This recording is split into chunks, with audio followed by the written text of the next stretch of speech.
네, 안녕하세요. 멘탈 에이전트입니다. 오늘 영상 주제는 의대를 갈 때 꼭 고려해야 될 것들에 대해서 말씀드리려고 합니다. 억울성 절대 아니고요. 이번 영상은 의대를 고민하시는 모든 수험생분들 그리고 의대생들에게 많은 도움이 될 테니까 꼭 영상 끝까지 봐주시면 감사하겠습니다. 저에 대해서 간단하게 말씀드리자면 올해 2월에 졸업을 했고 오늘 의사면허 발급을 신청하고 온 병아리 의사입니다. 지금 제가 병원에서 일하고 있는 건 아니고 1년 9개월 동안 공익으로 군복무를 마친 후에 병원 인턴으로 들어갈 생각입니다. 졸업을 하고 나니까 주변 친구들이나 동기들이 인턴 레지던트를 어느 병원으로 갈지 어느 과를 지원해야 될지에 대해서 고민이 엄청 많은 것을 보고 그리고 스트레스 많이 받는 것을 봤습니다. 그래서 만약에 제 친동생이 의대를 가고 싶어 한다면은 형으로서 오빠로서 그리고 먼저 의대를 졸업한 선배 의사로서 이 부분에 대해서는 꼭 얘기를 해주고 추천을 해줘야겠다는 생각으로 영상을 담았으니까 영상을 끝까지 보시는 것을 추천드립니다.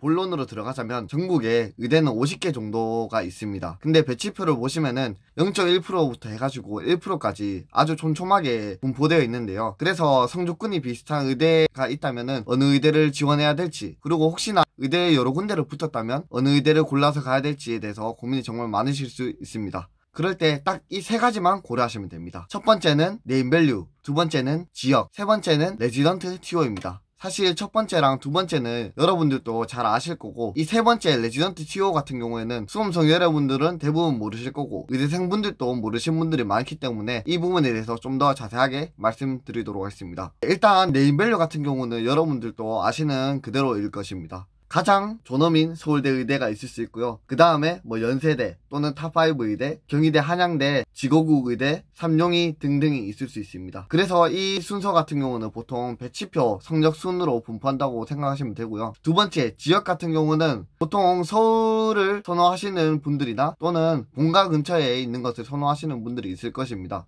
근데 저 같은 경우는 본가와 같은 지역에서 자취를 했었는데 부모님께서 이때 상당히 많이 챙겨주셨어가지고 저는 본가 근처에 있는 것도 괜찮은 방법 중에 하나라고 추천을 드리고 싶습니다. 여러분들 같은 경우도 의대 공부량에 대해서 많이 들어보셨을 겁니다. 하루에 보통 3-4시간도 못 잘 때도 정말 많았고요. 제대로 씻지도 못하고 밥도 제대로 챙겨 먹지 못했을 때가 많았습니다. 그때 이제 저는 하루 3끼를 전부 다 김밥 한두 줄로 해결할 때도 정말 많았는데 이때 부모님께서 음식이나 반찬 같은 것들을 상당히 좀 많이 챙겨주셔가지고 공부를 할 때 많이 도움이 됐던 것 같습니다. 물론 이제 혼자서 잘 드시는 분들은 그런 거 신경 안 쓰시고 혼자서 잘 챙겨 드시면 되는데 저 같은 경우는 그런 걸 좀 많이 어려워해가지고 그래서 부모님께서 도와주신 것이 제가 졸업하는 데서 상당히 도움이 많이 됐고 좀 감사했습니다. 그래서 지역 같은 경우도 꼭 서울로 가기보다는 부모님 본가 근처에서 있는 것도 좀 고려해 볼 수 있는 상황이라고 생각이 됩니다. 그럼 세 번째, 레지던트 TO에 대해서 말씀드리도록 하겠습니다. 여러분들은 6년의 의대 과정을 끝나고 나면은 땡입니까? 아닙니다. 1년의 인턴과 3년 또는 4년의 레지던트 과정을 더 거쳐야 됩니다. 그리고 추가로 1년에서 2년 정도의 펠로우 과정을 해야 될 수도 있습니다. 근데 인턴은 병원에서 모든 과를 돌면서 좀 배우는 과정이라 생각하면 되지만 레지던트 같은 경우는 여러분들이 가고 싶은 과를 선택해야 됩니다. 보통 피부과, 성형외과, 정신과, 내과 등의 전문의라는 타이틀을 따기 위해서는 이 4년의 레지던트 과정을 거쳐야 되는 것이고요. 그리고 이 과를 가고 싶다면은 여러분들이 가고 싶다고 갈 수 있는 게 아니라 각 과에는 해당하는 수만큼의 들어갈 수 있는 자리가 있습니다. 그래서 여러분들은 이 들어가고 싶다고 해서 들어갈 수 있는 게 아니라 경쟁을 해서 그 자리를 차지해야 됩니다. 이게 바로 레지던트 TO입니다.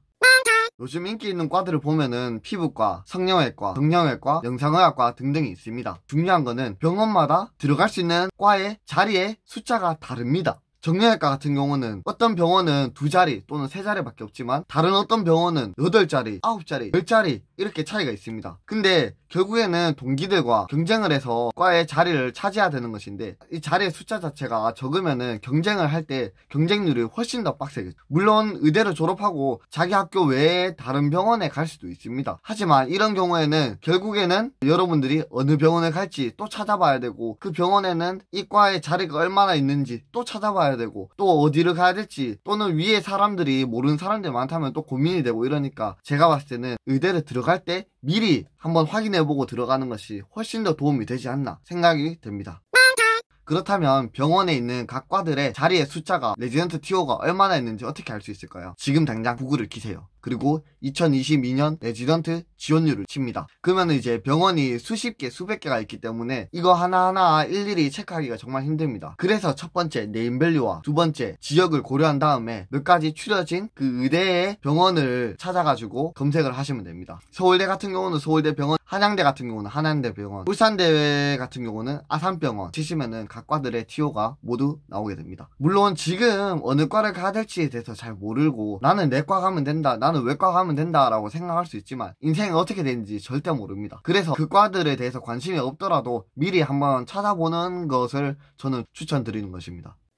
영상을 찍으면서도 제가 정말 말해주고 싶은 것들이 너무 많아가지고 뭘 더 얘기를 해줘야 될지도 정말 머릿속이 복잡합니다. 근데 일단은 제가 오늘 말씀드린 내용에 대해서 좀 자세하게 한번 검색해 보시는 것을 추천해 드리고요. 물론 본인이 공부를 잘하면은 이렇게 얘기해준 거 다 필요 없이 그냥 바로 성적 박치기로도 붙을 수 있지만 아무리 공부를 잘하고 성적이 좋다 하더라도 졸업 시즌 때가 되면은 이 부분에 대해서 상당히 고민이 많이 되고 스트레스를 많이 받게 됩니다. 여러분들도 아마 그렇게 되실 거예요. 중요한 것은 학교의 간판이 네임밸류가 여러분들을 반맥해 주는 것이 아니라 제가 봤을 때는 여러분들이 가는 과가 여러분들을 반맥해 줍니다. 그래서 의대를 입학하는 것보다 어느 과를 정하는 게 여러분들에게 더 큰 선택의 기로일 수도 있다고 생각이 되어서 오늘 영상 찍게 되었습니다. 따라서 의대를 가기 전에 이 부분에 대해서 꼭 고려를 해보시는 것을 추천드립니다. 오늘 영상은 여기까지고요. 조금이라도 도움이 되었다면 멘탈 에이전트 좋아요와 구독 부탁드립니다. 감사합니다.